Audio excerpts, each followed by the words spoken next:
Well, good morning everyone, and welcome to the Sabi Sands in the Kruger National Park on Djuma Private Game Reserve. It's another beautiful day here. It's 16 degrees Celsius, 60 degrees Fahrenheit, so a little bit crisp and cool for us, and you'll notice that's why I'm wearing a beanie and a jacket. A camp where some of us have been staying, and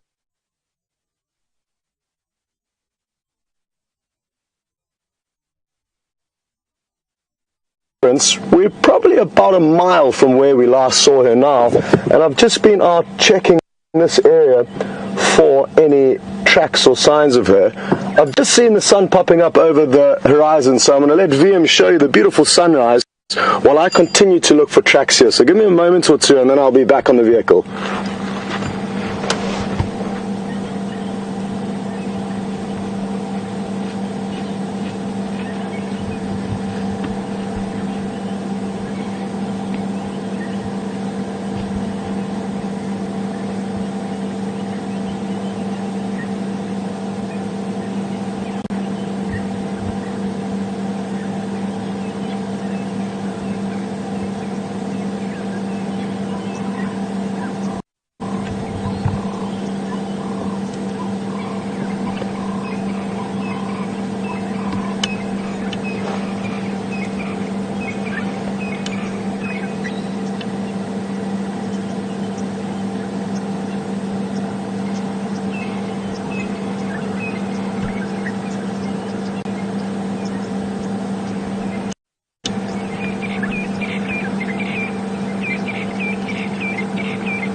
Okay, well, there's been no luck finding any tracks at this specific road junction. It is quite a difficult junction to check for tracks because the substrates of the sand is very hard, and after the rain we had 2 nights ago, the sand has become quite solid and almost cemented after all of that moisture. So a few more vehicles need to drive around, churn up that sand, make it dry and dusty, and then it becomes easier to see the tracks. But right now, I'm just going to have to take a guess as to where we should head to, and how I'm going to make that decision is by factoring in to the equation where she was last night, where she's been moving. She's been moving predominantly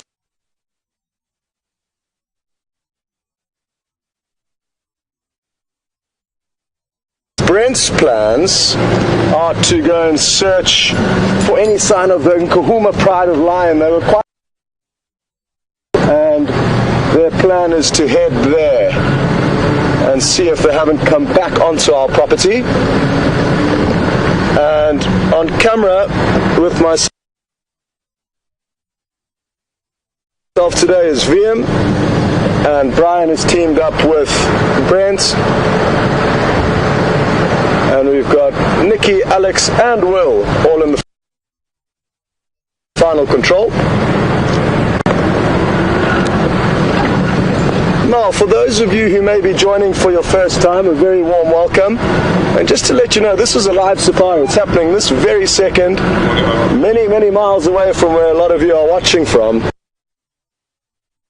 And not only is it live, but it's also interactive. You can ask us questions at any stage, and to do that you would hashtag Safari Live on Twitter, or send an email through to questions@WildEarthTV. We really do appreciate your questions, so even if we don't answer them immediately, please keep sending them through. because it certainly does help us in fine-tuning and tailoring the safari to something to topics that you are interested in. And that's typically what would happen on a regular safari when we do have guests on board. By depending on the questions they ask, they steer you in a certain direction, and we would like to do exactly the same with you.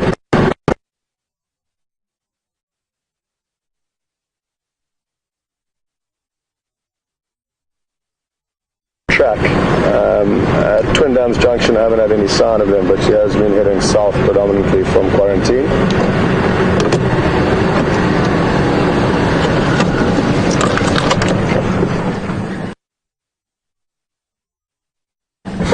Now I might be dreaming, but I thought I just got a smell that's very, very similar to that of wild dogs. It could be a mongoose of sorts. They've got a similar, quite pungent and almost rancid smell. So I'm just going to get out and double check that there haven't been any wild dogs running around here.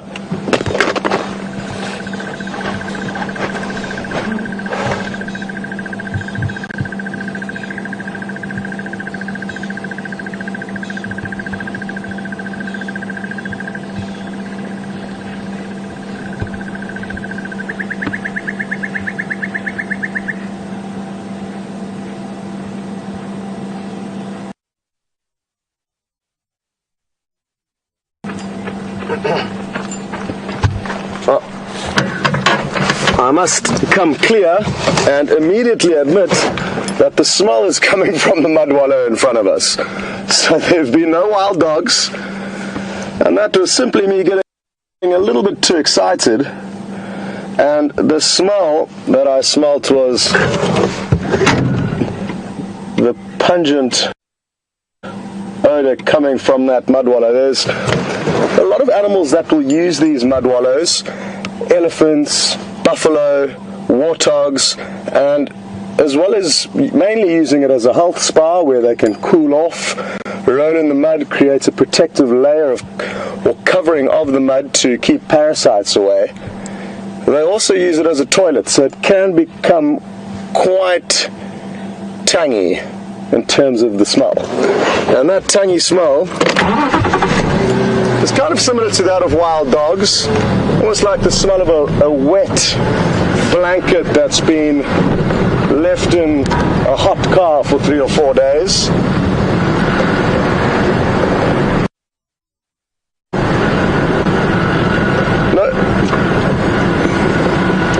There's no sign of any tracks of this leopard continuing down here, and I was hoping we were going to find some here. So I'm going to be required to be on and off the vehicle quite a lot now to try and establish exactly where this female leopard has headed. And while I'm doing that, it'll be a perfect opportunity to cut across to Brent and see what he's been up to and exactly what his plans are. So we'll see you a bit later.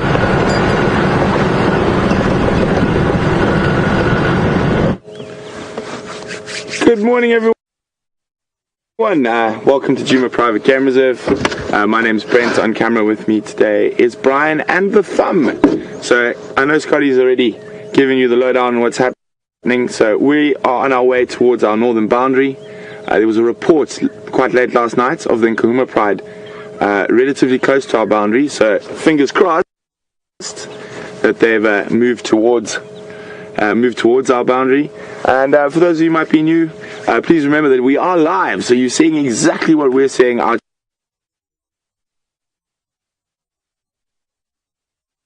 here in the African bush, and we are interactive, so you can ask us questions as we move through the bush about what we're seeing, or if anything, just you've been wondering about the bush. And you can do that by sending an email to questions@WildEarthTV, or if you're on Twitter, just use the hashtag #SafariLive. So nice, cool morning. Hopefully we can fill it with some cats, and if not, we'll find whatever else there is out there to see.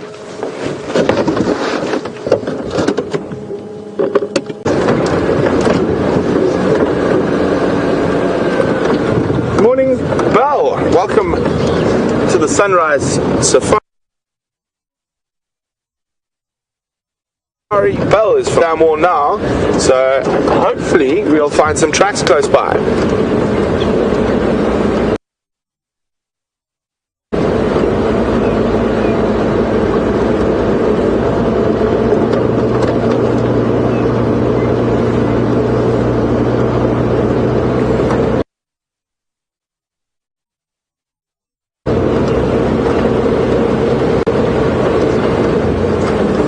Because it's been quite cool this morning, overcast, a bit dark, quite a lot of the birds are just waking up now. You can hear a few of them getting going. Dawn chorus is a little bit late this morning.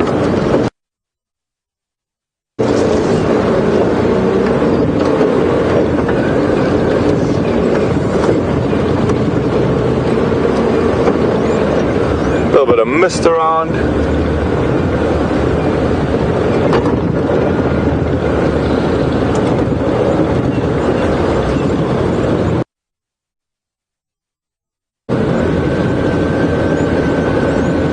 So it's going to be quite exciting to see those lions if we do. I haven't seen them for it seems like an age since I last saw them in Djuma Pride.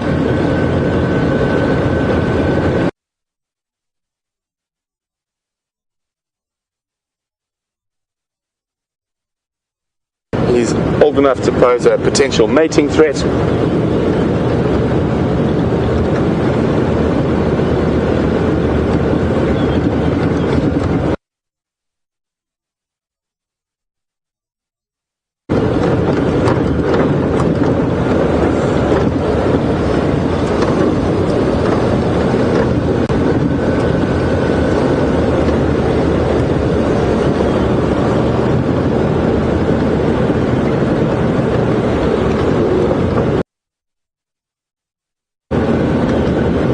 So occasionally we do have some signal breakup in this little stretch through here. Don't worry, it won't be too long and we'll shoot through it as soon as possible. Hopefully not though.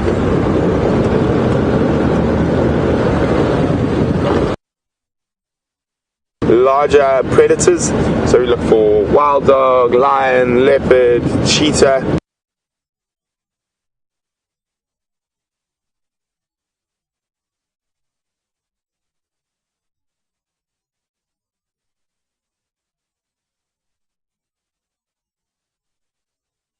His boundary with a lot of vocalization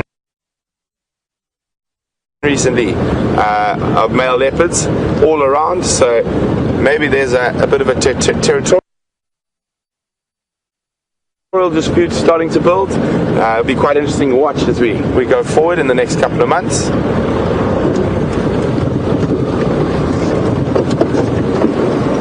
Of a male lion coalition, especially because they do come from quite far, so new lion coalitions will just arrive, so to speak. So especially where we're here at Djuma and in the Sabi Sands, it has an open boundary with the Kruger National Park, so quite often a lot of those male lions will move 3 or 4 territories away from their natal territory, because they just keep getting pushed by dominant males in different areas, and then they'll sort of arrive in this new area at about the right age to start competing, and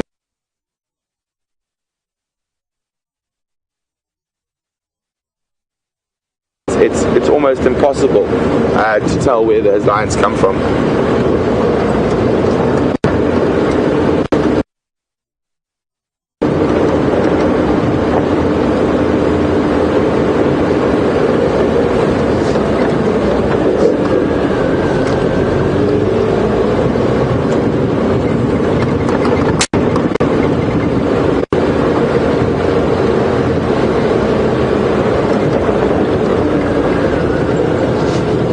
Okay, we're on our northern boundary now, and I know where the lions were last seen was to the east and about 200 meters in, but probably about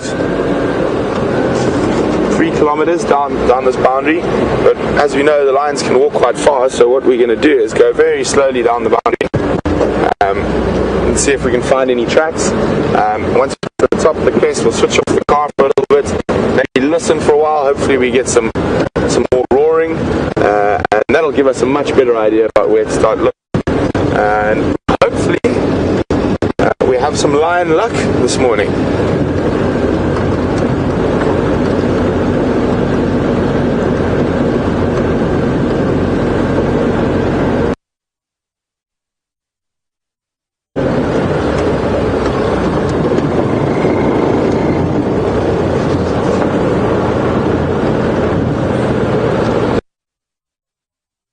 Guys, while we check this long straight boundary road, we're going to cross over to Scott for a little bit, see what he's been up to, and we'll be back with you a little later. So enjoy your time with Scott.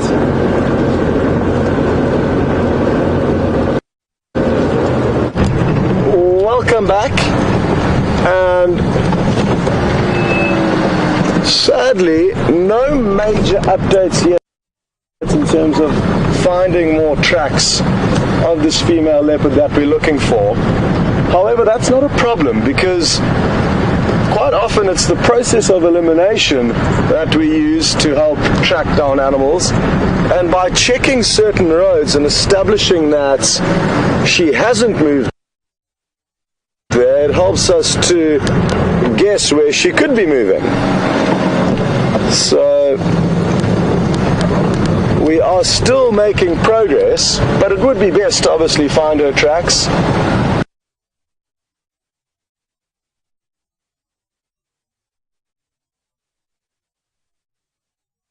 Opportunities while we are tracking this leopard, but we do need to have a goal and to focus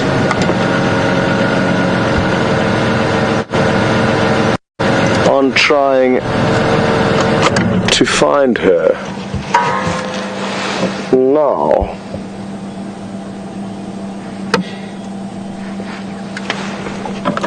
I just need to check carefully here because the ground's quite hard. There are hyena that have been moving down the road towards us,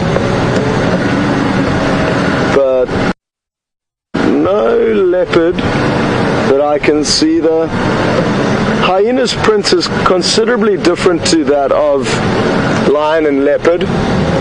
The toes are very banana shaped, and their back pad is 2 lobes that are very angular, whereas the cats have got 3, and their toes don't have these very distinctive banana shapes where the toe meets the other toes.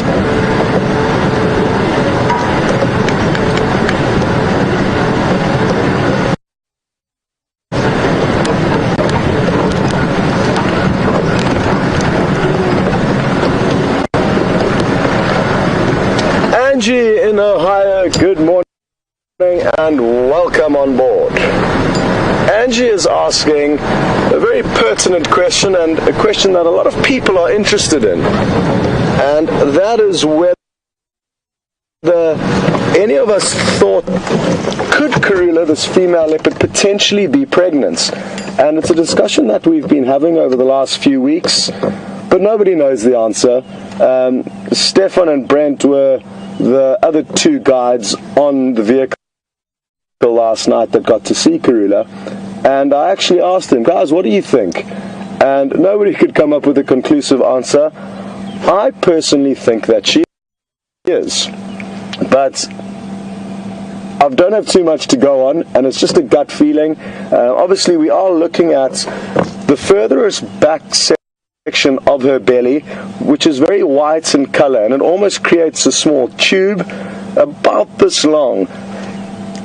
It is typical of female leopards that are pregnant to have this kind of bulging belly that flaps below at the base of their hind quarters, and it could be that she is pregnant, or it could simply be that she's an older female that has a bit of a saggy stomach from giving birth to previous litters. So, nothing conclusive, Angie, but one thing that is important for everyone to know is that she did lose her last cub that was only a couple of months old when it got killed by a hyena around the end of December last year. How long she would have taken to mate, we're not sure of, because nobody saw her mating.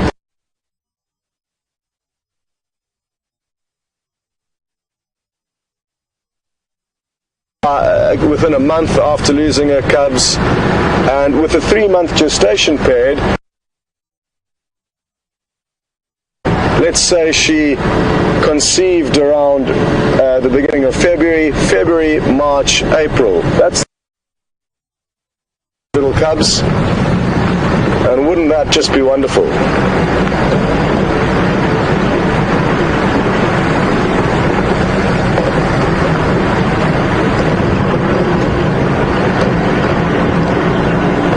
Moment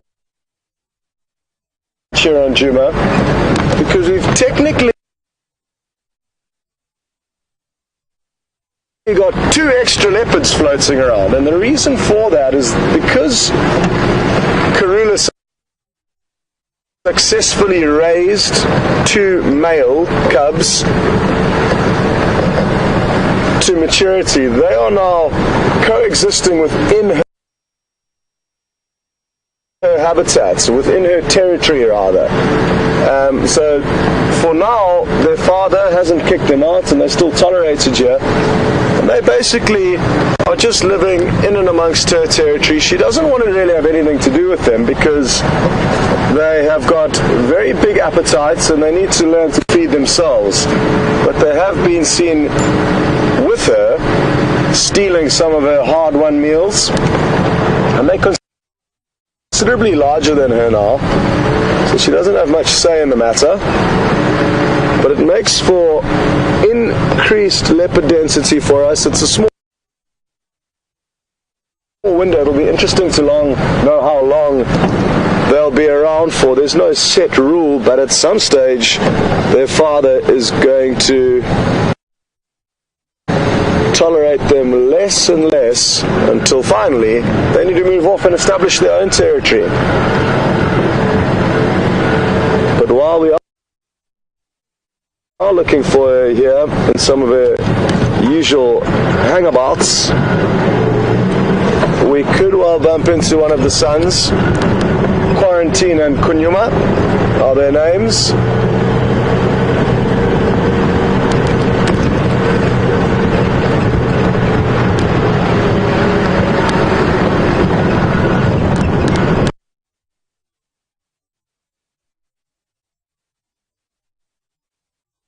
This area, and she was mating with Mvula, the dominant male leopard of the area.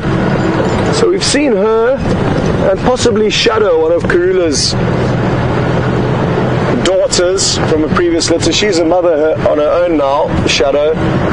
But it is interesting to note that there has been another female leopard lurking in and amongst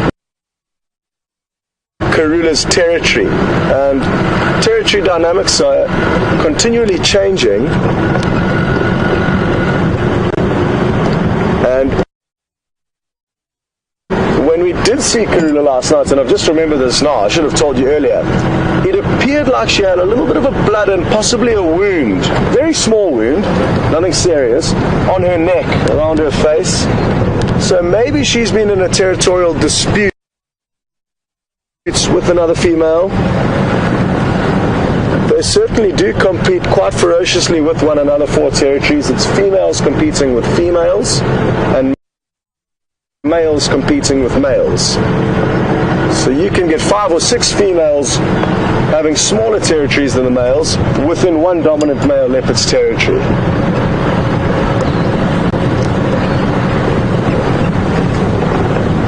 What will be at Treehouse Dam? Oh, we have somebody.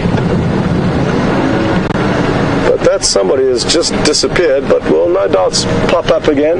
And I'm just going to get onto position here on the dam wall, and we will show you exactly who is here to welcome us to the dam.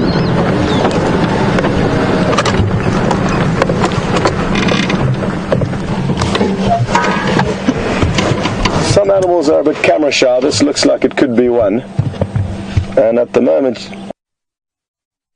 towards the bottom of the screen, we're going to see two nostrils pop up.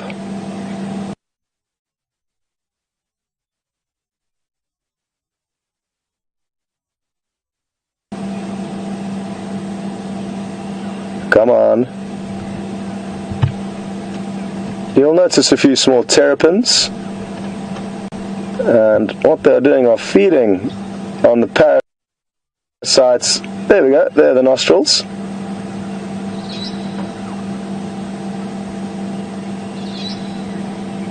And there's a terrapin climbing onto the back trying to bite off parasites.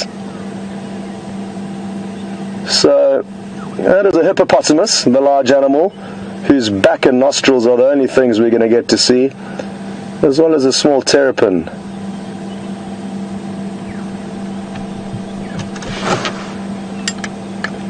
Other than that, the bush is very quiet this morning. There doesn't seem to be too much bird song, and that could be because the sun isn't up yet, and a lot of the animals are still defrosting after a cold evening.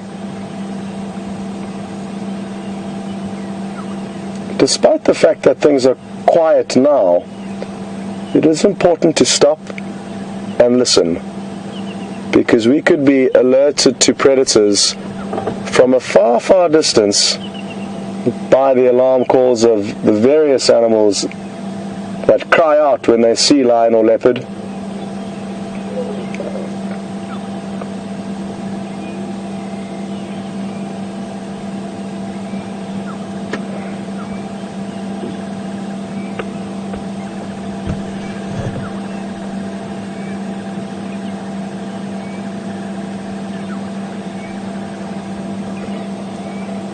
Not only is it good to listen, but it also gives us an opportunity to scan very closely under the bushes, in various hiding places where predators with great camouflage could be hiding. You may hear a strange gurgling sound quite faintly. Those are impala, male impala that are rutting.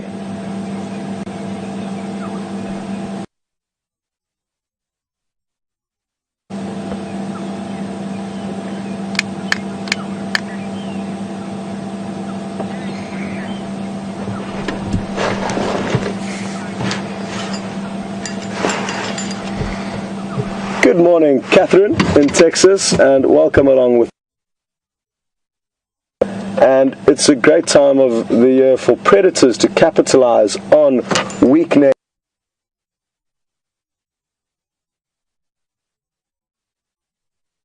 Enough food and nutrition, so it certainly does make a noticeable impact, and especially this year we are going to expect the herbivores to have an even harder winter than normal, because we have not got as much rain as we typically do during the summer months. So it is something that is going to have an impact on the herbivores, but at the same time it's going to have a positive impact on the carnivores. Okay, well, we've spent some time here and there's not too much going on. So we will leave the camera-shy hippo and the little terrapins feeding on him, or the parasites on him.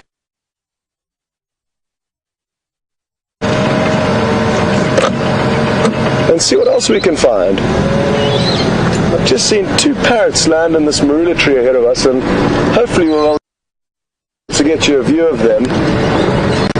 You can hear them screeching. And I'm going to try my luck and get as close as we can. We're going to battle because the light is very dull, but let's give him a chance to work his magic.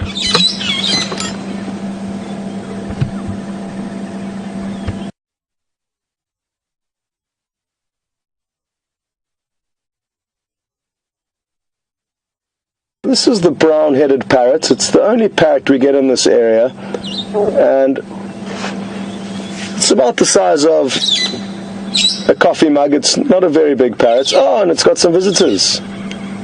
Wonderful.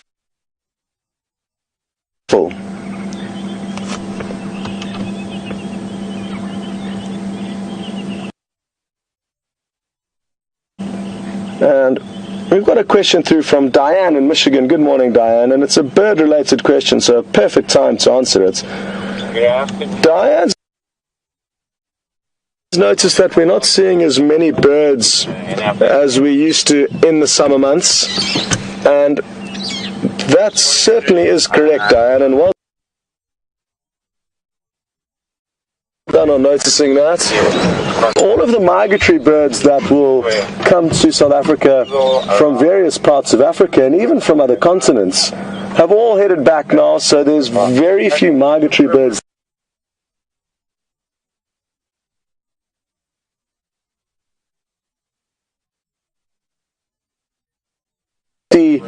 Birds that can migrate into this area as a rough estimate. So out of the Kruger National Park and surroundings, we've lost about a quarter of them to the migration.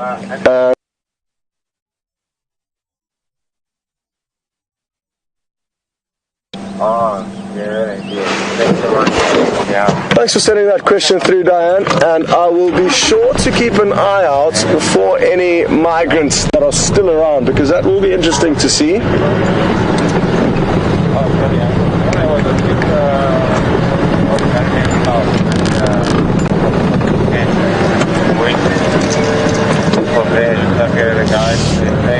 Well, I've just stopped and I'm reversing so that we can show Blair in Canada the tree house that causes this dam its name. And thanks for asking that, Blair, and prepare to see one of the finest tree houses ever created.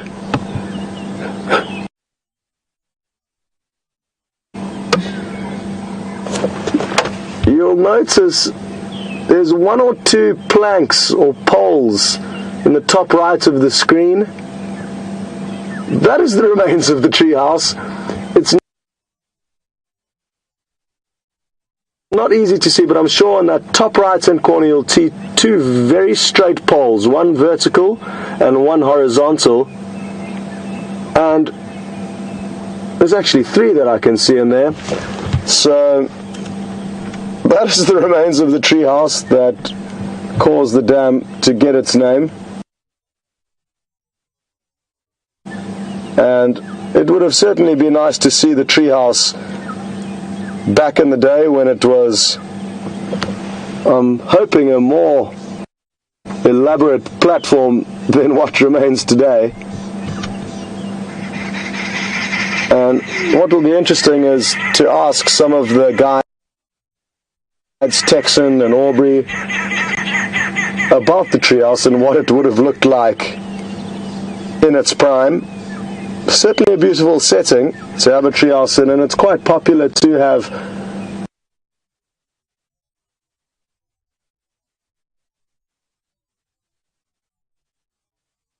out under the stars and see what comes to the waterhole in the evening.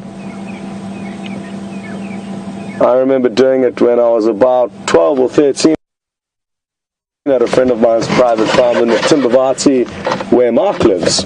And on the topic of Mark, just to let all of you know, he should be back from a wonderful leave that he's been having down in the Cape, and he headed down there for Mother's Day, which is really great. He hasn't seen his mum for a while, and I'm sure he's having a great time down there, but he'll be back around the 16th or 17th of this month. Anyway, I've forgotten what I was saying now, but it couldn't have been that important, so we are going to continue on with our mission, and that is to find you guys something interesting to look at.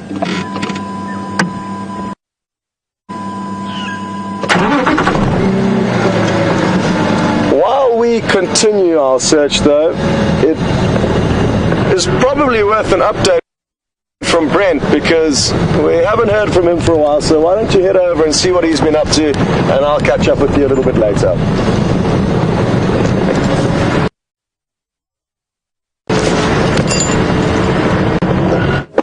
Welcome back, guys. Some good news. We've been checking the boundaries for these lion tracks, and we've actually found the tracks now, and they are really, really fresh, and you can see that by the edges are very dark and wet. So you can see the whole pride has moved through here. So we can see that the whole pride has moved through this area. So we're going to be right fresh on the tracks. This looks like from early this morning rather than last night.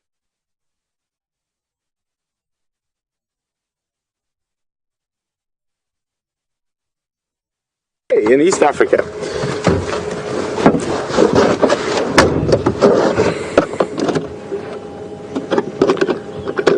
So it looks like the full pride.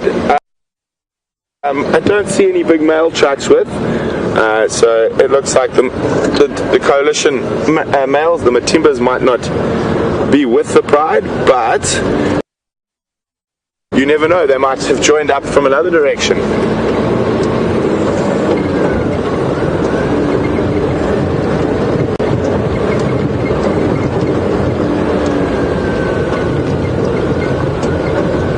These are really, really sharp, crisp tracks. So we're going to move a little bit quickly on them because I can see them quite nicely, even while driving.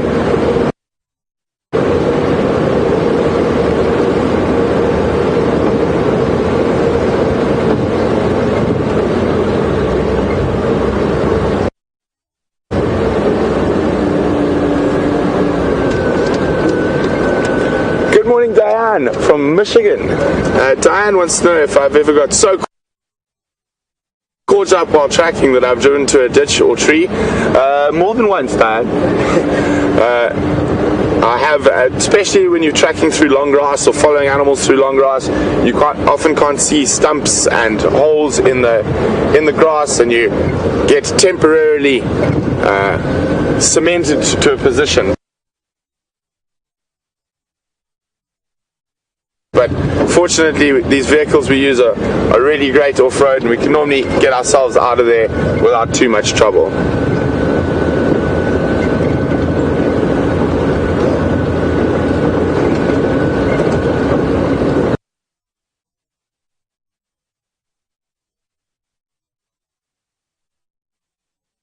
Where did they go? Towards? Looks like they're coming this way. Let's have a quick check. Oh, no. Oh, they were lying down around here. So I'm just gonna try to get a direction. But I don't have.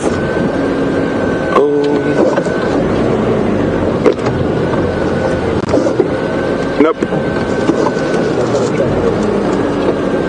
That is all spotted fine. You see that? So, there we go. So they lay down over here, and it looks.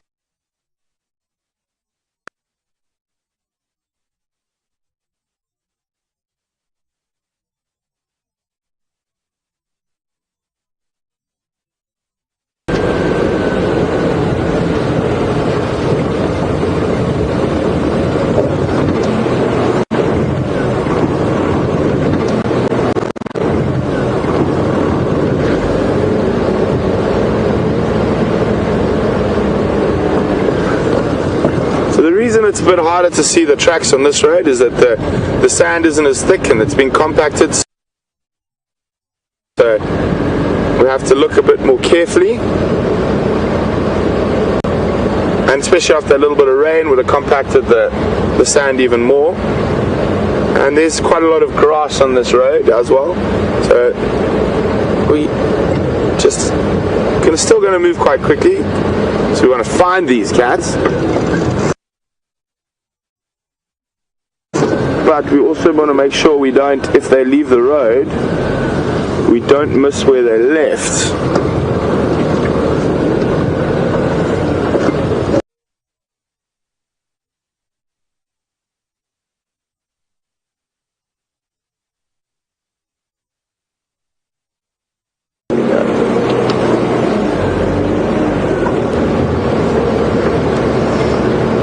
they're still there.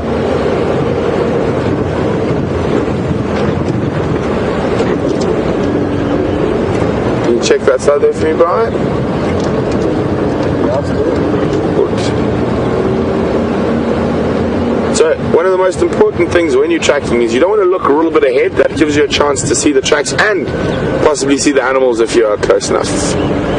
So next major intersection, let's see which way they decided to go.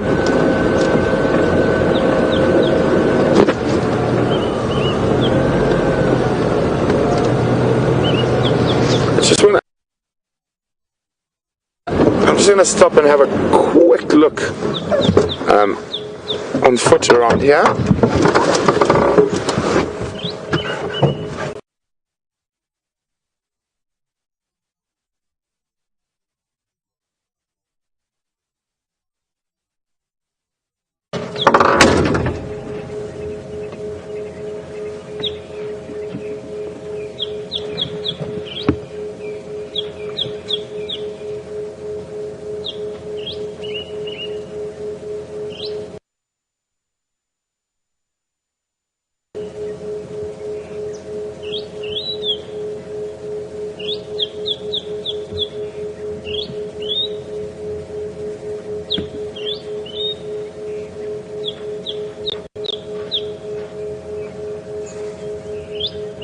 Aha.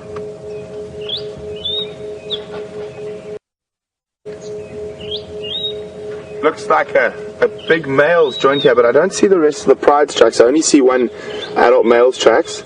I'm just going to do a little quick shimmy on this side as well.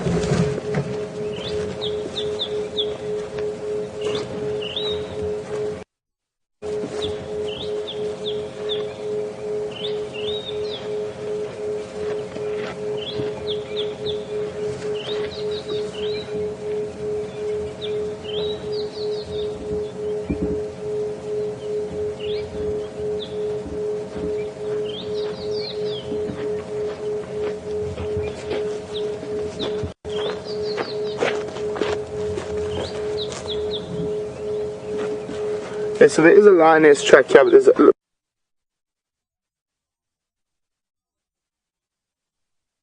Try to show you that track quickly, and then it is possible that the male might be following the pride.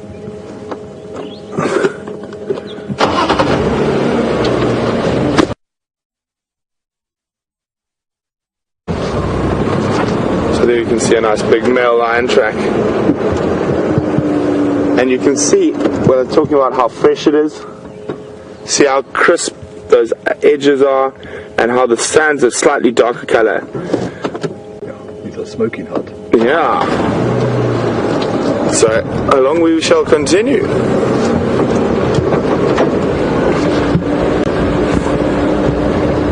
One thing I'm thinking this... It looks like...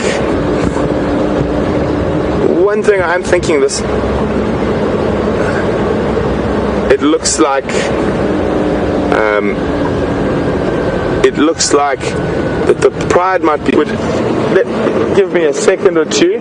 I'm just going to cross across to Scotty so I can figure out exactly what's going on with these tracks, and we'll be back with you. Welcome back to VM and myself. Still no updates, but great news that Brent's found tracks of, I'm guessing, the Nkuhuma Pride, judging from the area where I believe he's working, and I'm sure it won't take him long to track them down, and you have no doubtedly seen his excitement. He gets very excited when tracking, as do all of us, and I'm very happy that he's got those tracks. Good prospects for us all. And VM suggested that we head down this road. It's called Ingwe Alley, and it's actually a road that VM and myself kind of opened up. There was two tracks, one heading off Twin Dams Road, the road we just came off, and another heading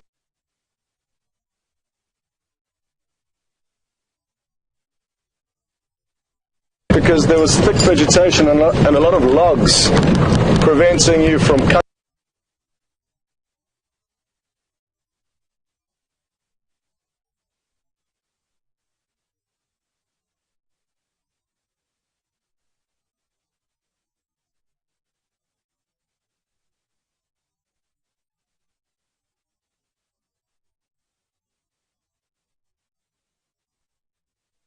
given up on finding him, well, at least I had, but VM suggested that we should come back and check just one last time.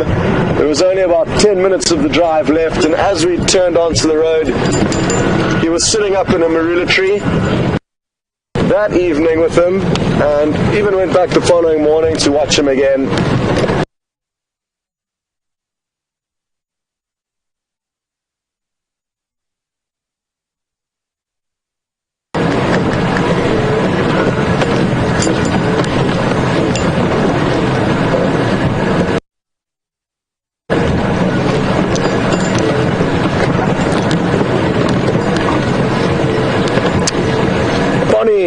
Good morning and welcome.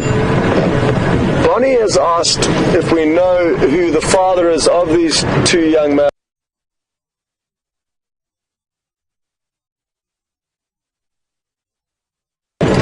or given birth to those boys.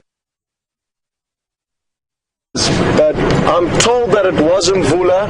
She was seen mating with Mvula, who's the dominant male of this area. But it could well have been that she mated with several males. It's not uncommon for a leopardess to mate with several males who are dominant within an area. And that way, it ensures that if any one of those males comes across her cubs,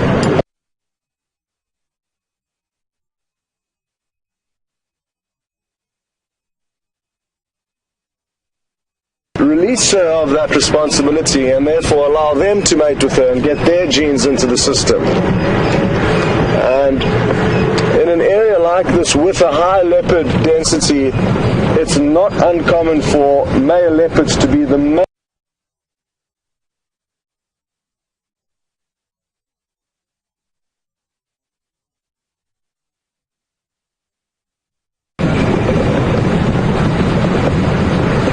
as far as we're aware, it's Mvula, but the only way to be certain would be to do DNA testing.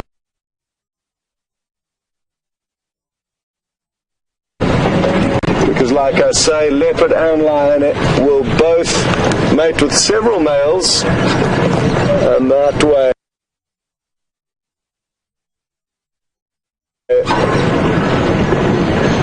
lower the chances of their cubs being killed.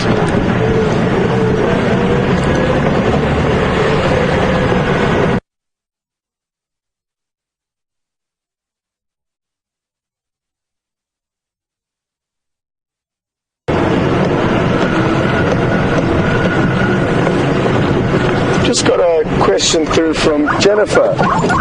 Quickly.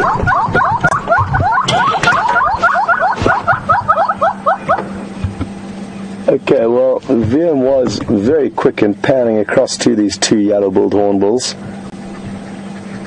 And if we just sit and wait a while, I'm fairly certain they will call again. And it's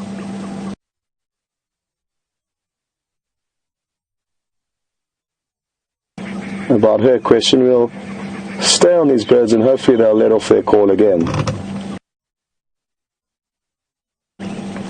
So Jennifer mentioned that a couple of months back she remembers seeing two leopards courting, and that was Mvula as well as Kile, a female who we don't see very often, and it's actually the only time we've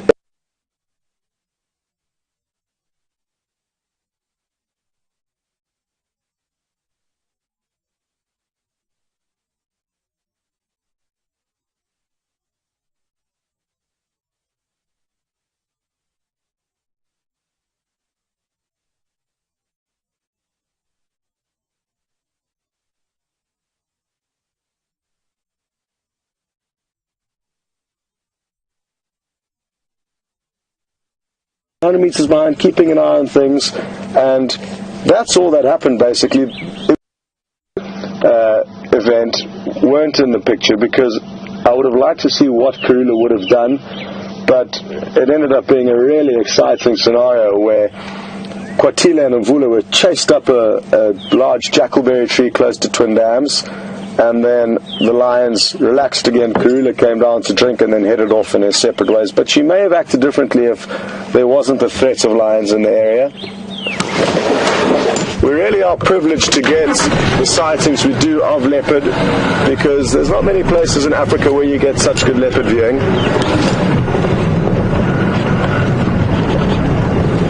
And even though they occur throughout the African continent, they are not always relaxed.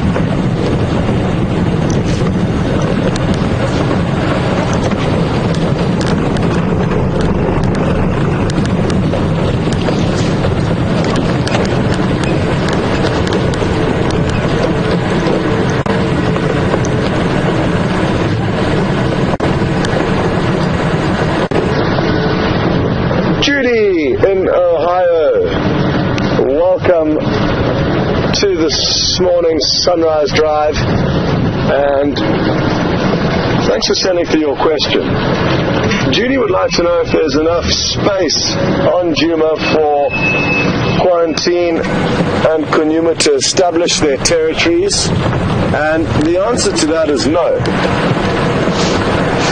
The reason why it shouldn't work like that ever is because you don't want the males to grow up in an area where they could be mating with their mother or their sisters. So Mother Nature would prefer them to move off large distances and that way carry fresh genes into a new area. At the moment they're coming on 2.5 years of age. At any point from now, we could almost expect them to disappear from this property because their father Mvula will chase them off, and then they'll need to continue moving as they become older and wiser and establish a territory of their own. But they're only going to become sexually active between and around 5 to 7 years of age as a general rule, and therefore have still got some time before they're going to need to have established their territory, and they could move off hundreds of kilometers from here, which would make more sense simply from a genetic point of view. Now we are approaching the hyena den site. We're very close by, so within a minute or two we're going to know whether we're going to have a lucky morning with the hyena. Really interesting stuff. The first time the oldest cub has been seen away from the den was yesterday afternoon with Brent. He had a sighting of Mvula. It's believed to have been Mvula, the large dominant male, on our western boundary. And this relatively young cub was out and about. It's not uncommon for them to start attending scavenging exercises with the older hyena, but it's the first that it's been documented.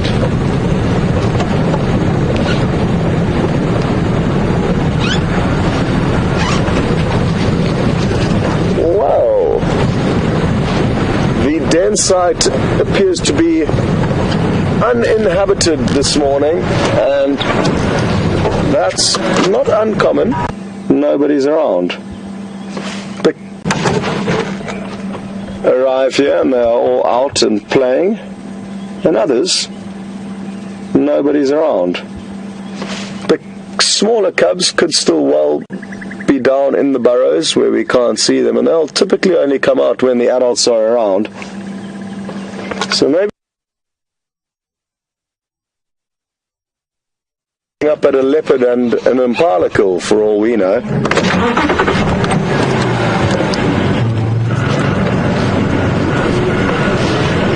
But I haven't been here for a while and so thought it was a good idea to try our luck here.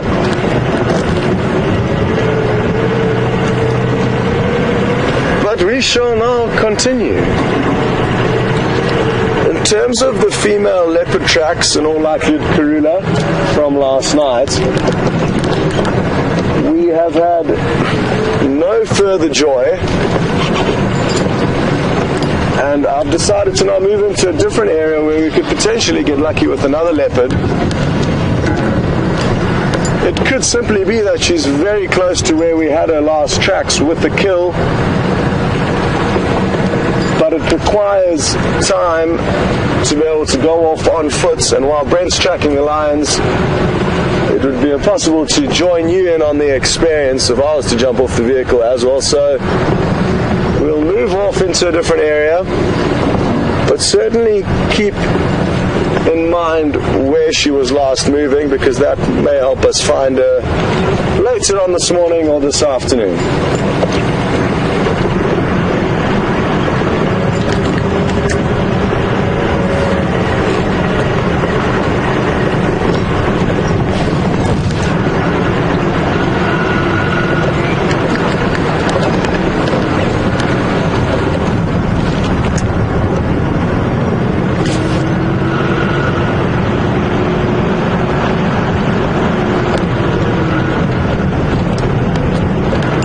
Got a question through from Cardinal on Twitter asking, how will leopards remember who they've mated with? I don't know the answer to that question, whether it's scent or sight or simply the territory. I'm not too sure, but possibly a combination of all those factors.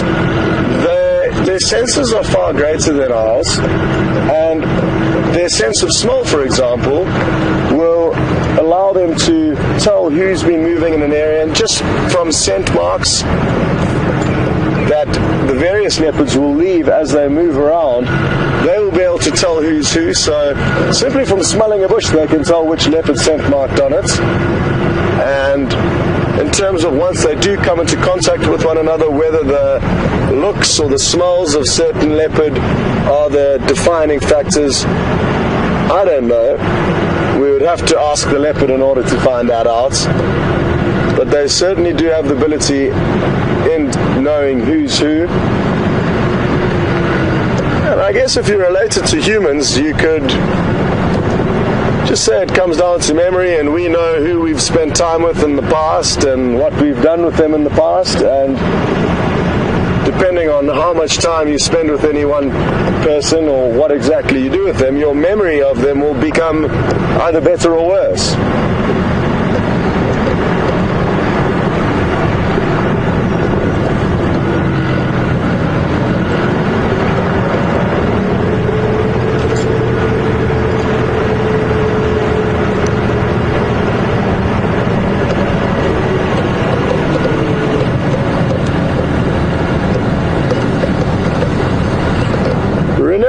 On Twitter, good morning and welcome. Renee has asked me whether I think the leopard's territories are shrinking in the Kruger National Park, and I certainly don't think they are shrinking, Renee, and I'm interested to know why you've asked that question, because I'm just interested to know why you've asked that question. For me, there's no reason why they would be shrinking. It's been an established ecosystem, and if anything, it's becoming bigger and bigger. Small private game reserves that used to be fenced out of the Kruger, like the Sabi Sands, where we are now, have now dropped fences and are open to the Kruger National Park. So the ecosystem's becoming bigger and bigger, and therefore more natural, which is great for all the animals, because the bigger the ecosystem, the more natural it becomes, and there's no need for human intervention in this reserve in terms of population control. And I think the leopards, especially in this area, have continued to exist as they have many, many years ago.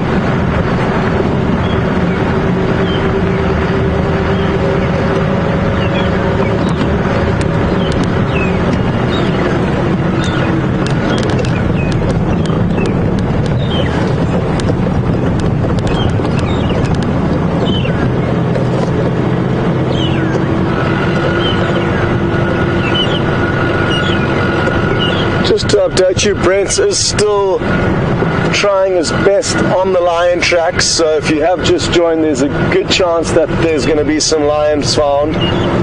We just need to give Brent a little bit more time to work his magic. But in the meantime, you're stuck with me, and we are hoping for just about anything to show you at this stage. We're not going to be fussy. And that's what I love about the mornings. So much changes overnight, especially with the predominantly nocturnal stars of the show, which are the predators, I guess, the lion and the leopard. Obviously elephants will also move at night, and a lot of the other animals will move at night, but it's predominantly the predators that move the bigger distances. And every morning we basically wake up with a clean slate and a fresh start. We don't know what we're going to find and where we're going to find it, or if we're actually going to find anything. And that's for me what makes this job so exciting. With technology in this day and age, it wouldn't be difficult to have radio transmitters on all of the animals that we would like to see. But it would certainly make our job a lot less interesting and a lot less fun.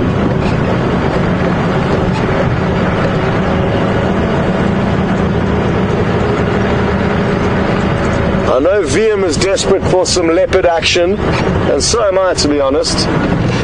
So that is what we are hoping for. Nice cool weather today, so good weather for hunting even during the daylight hours.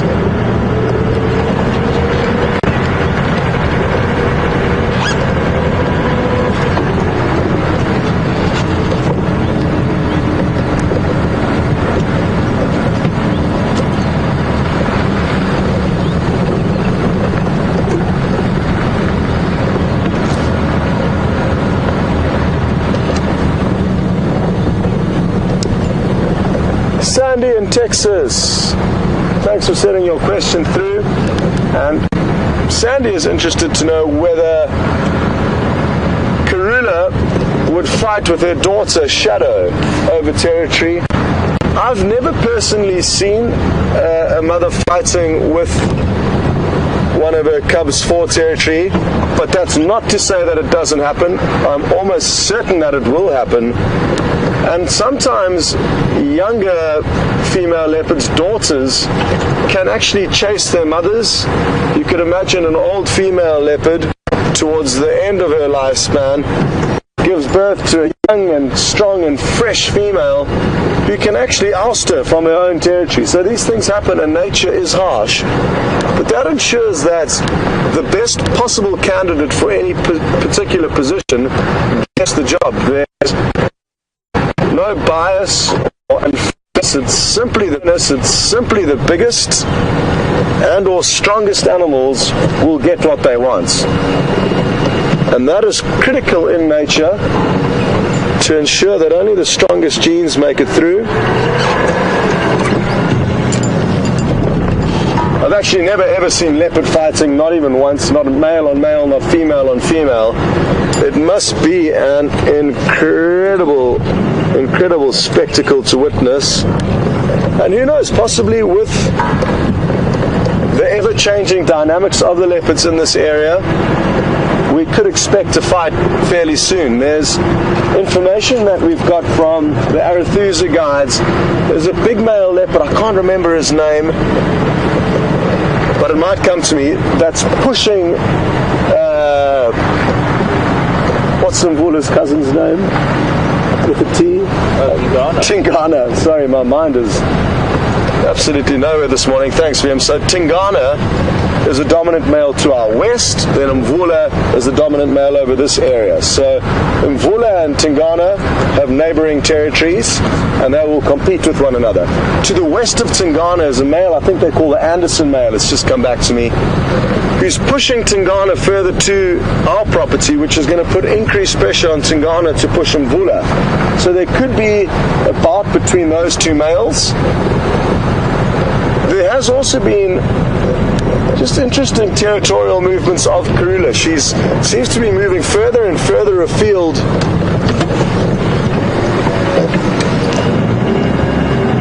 from her original territory, which would be the core of Djuma. And as she moves further and further afield, she's more likely to bump into another leopardess that may not want that.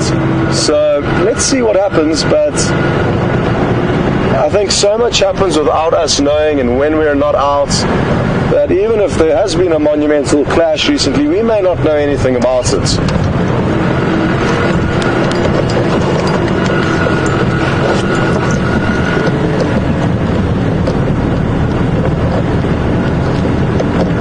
Okay, well, good news. Brent has got an update for you on the tracks.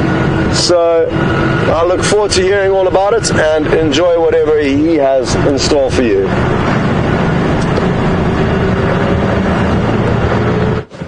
Welcome back, everyone. Just a quick update about what we've been up to. We've been following these lion tracks. They've gone into this block to the right here. Looks like a male's joined. We stopped, we listened, I took a little walk into the bush, couldn't hear anything, so the tracks are really nice and fresh. So we're going to do another loop around this a bigger block to make 100% sure that they're in this block before we start sort of bundu bashing straight into the bush, because lions can walk and they can move. So I'm really hoping that they are not too far from the road. It is quite a difficult area they've gone into, lots of small drainage lines and that, but hopefully we can pull them out by their tails. We'll see what happens. We're just going to keep moving around this block, make sure 100% the tracks haven't left the area, and then we'll, if all else fails, we'll go back to last tracks and work from there. Hopefully.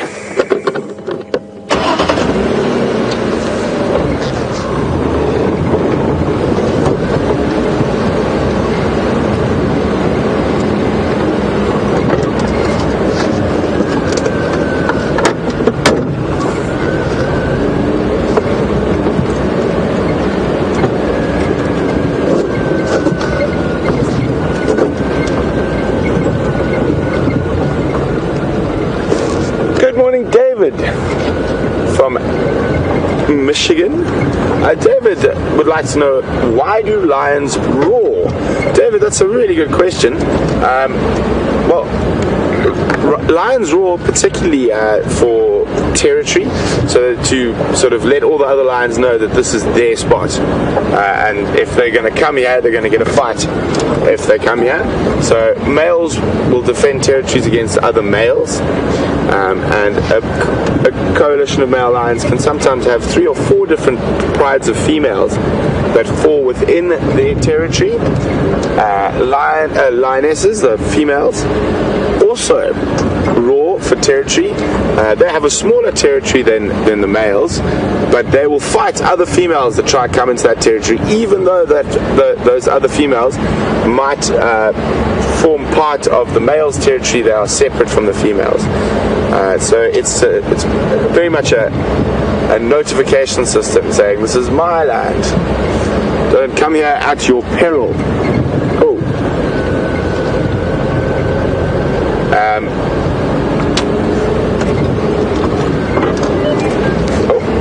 So hopefully they come out into a bit of an easier area to access. That's why we're checking. So quite a lot of tracking. It's very important to not get too stuck on the tracks themselves, and to follow each individual track, although that is a really fun exercise when you've got lots of time. So quite often what we do a lot of what you would call educated guessing. So the last tracks are coming in this general area. We know this area is looped by certain roads, so we're going to loop the roads, and only then, if we don't find any tracks coming out, would we sort of go back to the last track and then try to follow each individual track on foot. Whereas from a vehicle it can be quite difficult to track. A little bit further away, and well, elephants, I just need to do some road maintenance. Elephants have been doing some gardening on the road.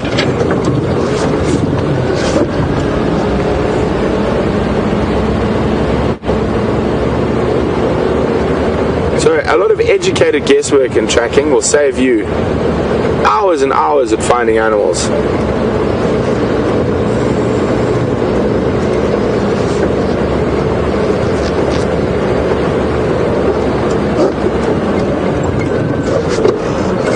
To go through a drainage line. Occasionally we get a bit of signal break up here, so just bear with me for a few seconds as we cross through the drainage line.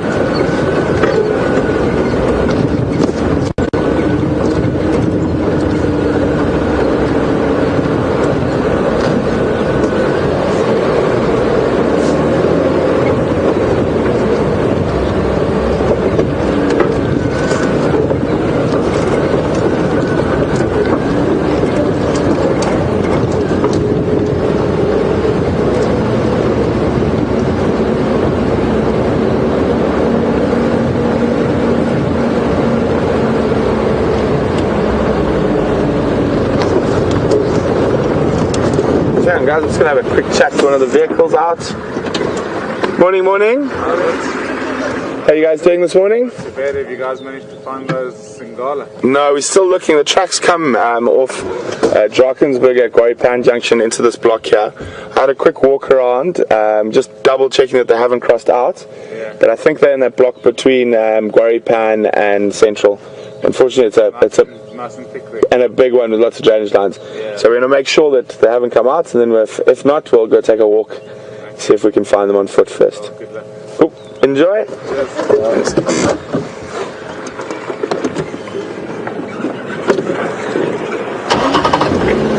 So guys, while Brian and I keep tracking, we're going to go across to Scott. He's got something interesting for you guys, and hopefully when we get back, we'll have some kitty cats.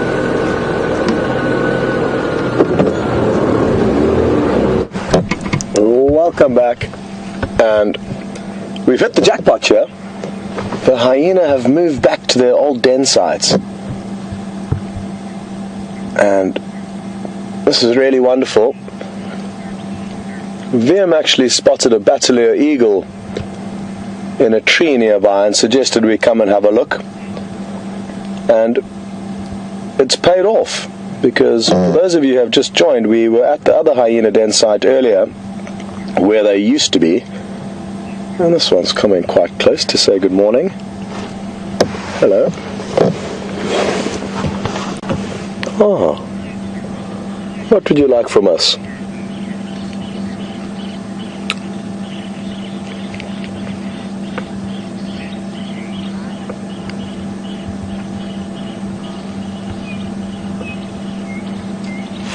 If you look closer, you'll see it has a few ticks on its eyelashes, and it's quite a common place to find ticks on predators. It's got one on each eye. It must be really annoying, but you don't get a much closer shot than this of hyena, so I hope you're enjoying it.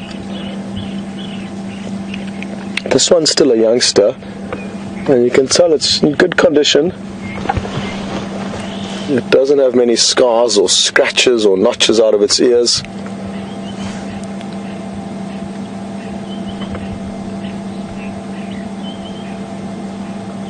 And it really is fascinating how they can be so habituated with our vehicles and with us, and to allow us into their home like this and be so relaxed with us is a testament to good guiding practice that's been happening for many, many years in this reserve, and it's taught animals to not be scared of us, especially in the vehicles, and allow us some insights into their lives. You'll notice that that individual's got a full belly, so it's been a successful night, and who knows where it would have got its food from. It's one animal that I'd love to be able to talk to, because they cover such great distances and often put themselves in dangerous scenarios with other predators when they may be trying to steal their kills.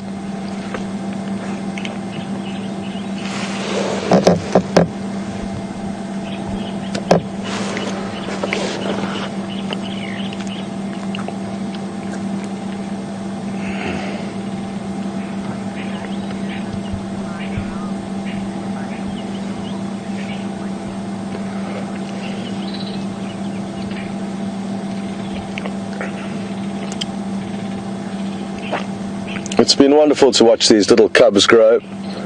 The one you can see walking away is one of the two smaller cubs, So there's 2 cubs from the same litter, and then one that's slightly larger and older. But they really do metamorphosize in terms of their appearance in the first few months of their life. They start off as completely black, almost very dark brown balls of fur, and around 3 months of age they begin to develop the spots that you can now see on them.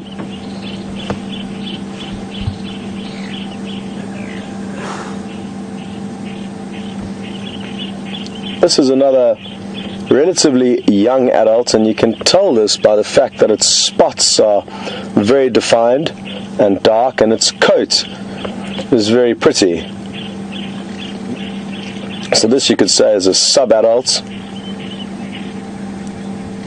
If it would open its mouth, we would also notice that its teeth are white and still in perfect working order. The mother, who's lying at the base of the den, who we'll show you shortly so that you can compare, does not look anything like the one we're looking at now.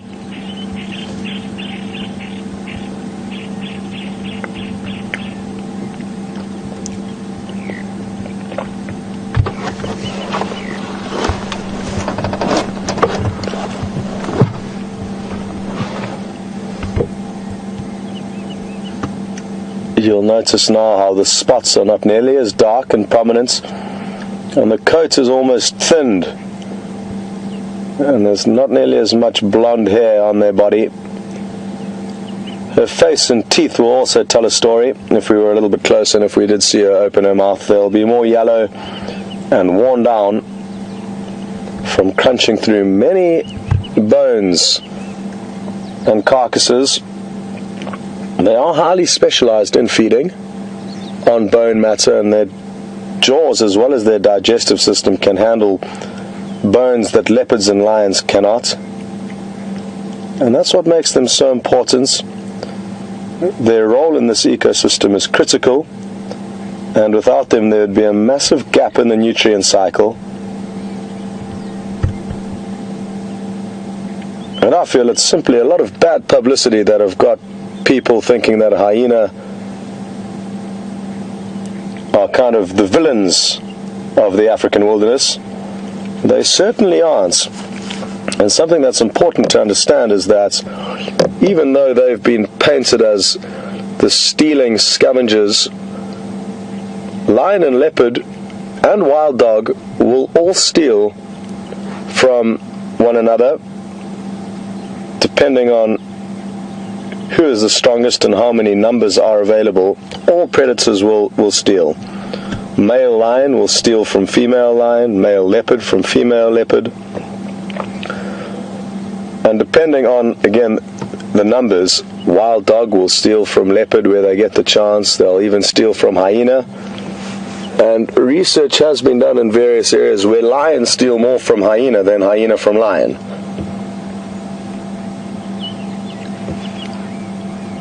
And again, that just comes down to size and strength, and size and strength is what matters out here. And whoever's the biggest and the strongest get what they want. It's that simple. Now, where have all the other hyena gone? We've still got one lying down next to us here, but the cubs seem to have all disappeared. Hopefully they'll come running back. They quite often come up to the vehicle to say good morning with their inquisitive little natures.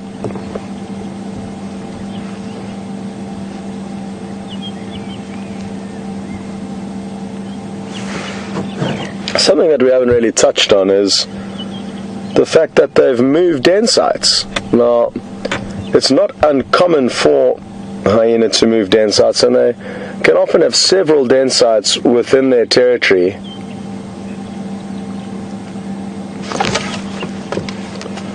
They've been at the other one now for about, I would say, 2 months, possibly not that long, maybe a month and a half, and it's probably full of parasites now, as well as excrement. And now this den site that they've left abandoned would have become clean. All the decomposers would have come and cleaned out the den site. The parasites would have left because there would have been no hosts for them to bother. And now the hyena come back to a fresh home. Now I've just seen 2 of the cubs arrive back at the base of the burrow, and it looks like they've got a bone that's been brought back to the den site. It looks relatively new, and it looks like quite a big bone, possibly a femur, but I can't see very much of it, but they are chewing on it. And that would explain why the adults have got full bellies.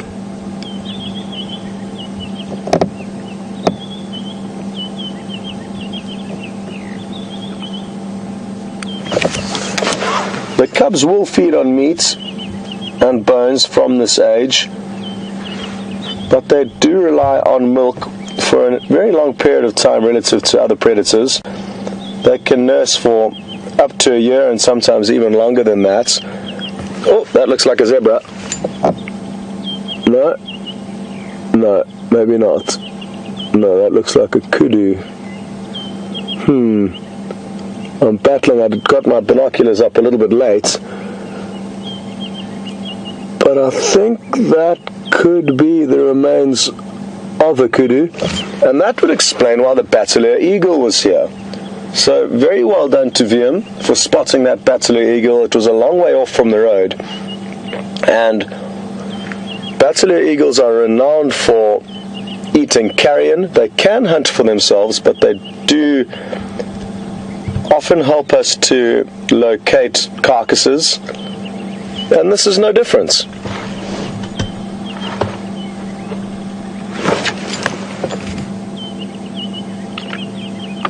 Yeah, that is certainly a kudu, and I wonder where they brought this from, because it's unlikely that they would have killed the kudu. It's not to say that they can't, and they didn't, but I'm guessing they may have stolen this from a leopard or lion, as that's predominantly what happens with the hyena in this area of South Africa, or Africa. Because there is a high leopard density, they can afford to focus on stealing from them rather than hunting from themselves. That's not to say that they don't hunt here, but they are less inclined to do it than in other areas of Africa.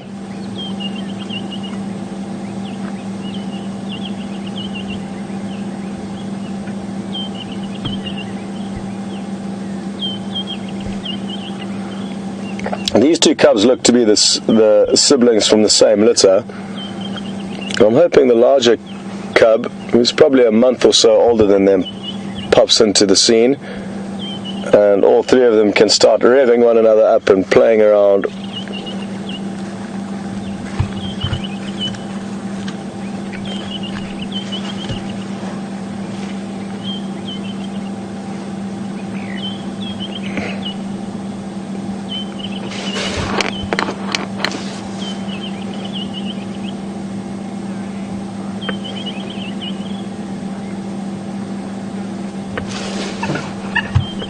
Wow, look at this.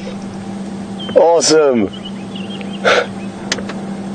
Well, the cub's toy has been taken away by one of the sub-adults.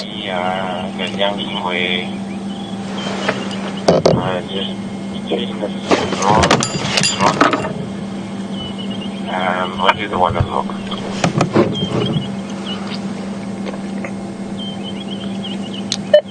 Sorry, Andrew, please go again with what's going on there.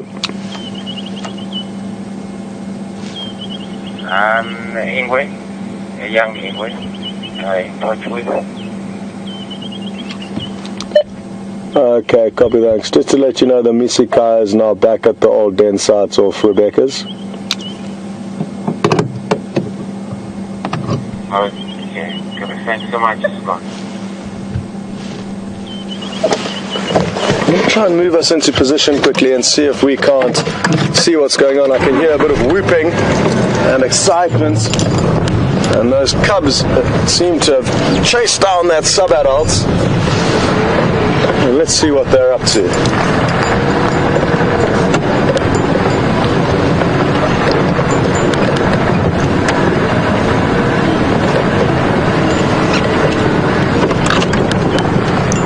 I'm not sure where the cubs have gone, but the individual that's carrying off this kudu's leg is over here. And that is greed. Look at your stomach already. It's about to pop.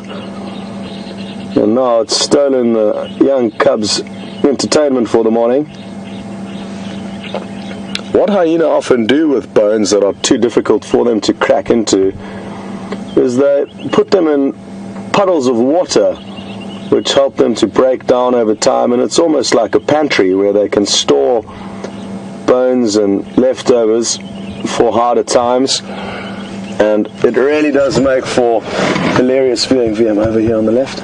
It really does make for hilarious viewing when you do see them swimming and putting their head underwater looking for the remains of kills that they've stashed. The young cubs have come and they're now watching, trying to establish where their toy has gone.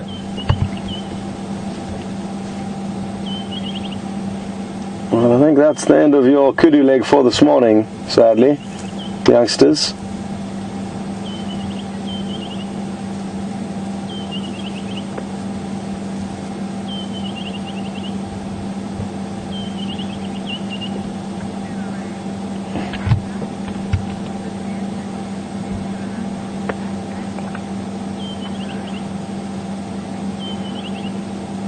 Bulleray, good morning, and thanks for sending your question through.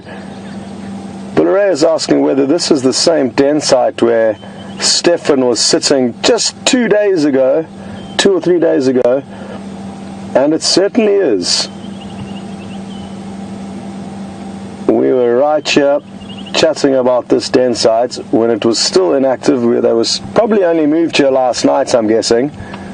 None of us checked whether the den site was active yesterday, so it could have been the night before, but it has been very, very recently that they moved here.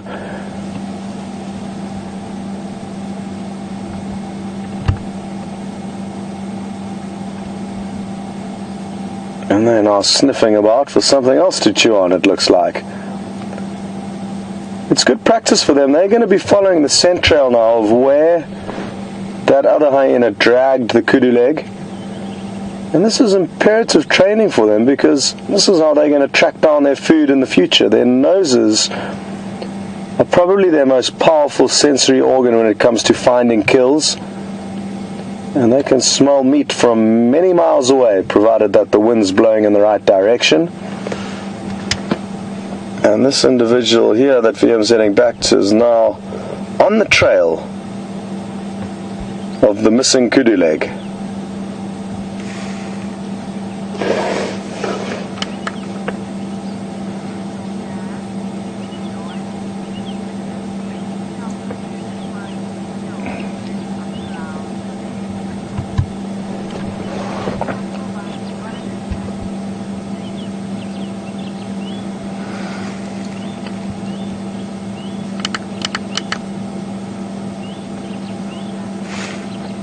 Okay, we've got a question through from Georgianne in Illinois, and Georgianne's interested to know whether this could possibly be the kudu that quarantine caught on the 6th of May, and it could, Georgianne, but I'm inclined to think that it's not. The reason being is that was about a week ago, and the hyena would have taken that remains back to the other den sites. So it is something I have thoughts of, and I'm not sure, but I'm inclined to think that that leg from that specific kudu a week ago wouldn't really be in the mix now. I think that's from a more fresh kill, but I could well be wrong. It's a good question though, and it is something I've thought about, but I can't be certain as to what the answer is. What would be nice to know is whether quarantine managed to catch another kudu, which would be quite remarkable, because it's a big prey item to take down for a leopard.